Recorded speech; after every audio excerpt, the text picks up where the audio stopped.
Everything Seems Empty Without You. It came out of the Nomads exhibition. I'd actually, well, it sort of came out a little bit earlier. I have these sort of postcards that I started collecting in 2001 that are all about caricatures of drunks and everything, and moonshining and whatnot.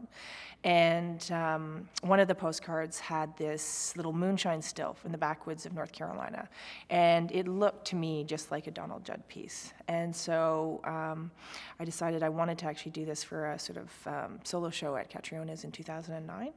I sort of spent 3 months at Glenfiddich at the distillery doing a residency there in 2005. So I learned a lot about alcohol and distilling alcohol. And so sort of there was this confluence of things with the alcohol distillery and with the sort of postcards, and then with this postcard in particular, looking like this Judd piece. And I just thought it would be sort of really interesting to sort of like push that a little bit further. Well, Judd in particular, I think, is a sort of like, canonical figure in minimalism. And there's something about this sort of series of boxes that they use to sort of brew the mash, and also in relationship to that distilling process too. This idea that you're sort of making something into an essence, which is what minimalism also did, as well as the sort of, making alcohol. So there's this kind of interesting connection between the two. One of the other postcards that I had, because a lot of these postcards about sort of like drinking and drunkenness were meant to be sent, when people are on holiday and everything, so they're often kind of funny and they have double entendres. And so this one postcard in particular had, it was like a cutout of a beer stein, and beside it it said, "Everything seems empty without you," like I'd been drinking so much, it's sort of like you're no longer there, but, and I have to drink in order to sort of compensate for the fact that you're no longer there.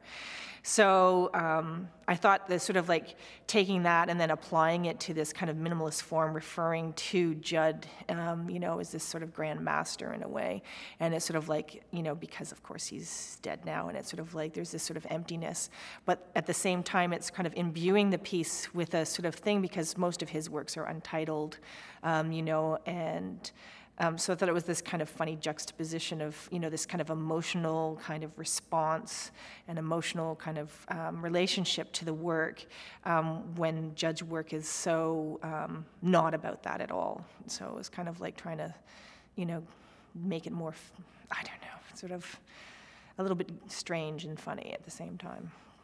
I made the first hex sign in 2006. I've kind of always been interested in this rural kind of versus the sort of urban, and the hex signs kind of come out of my interest in sort of like that sort of rural landscape.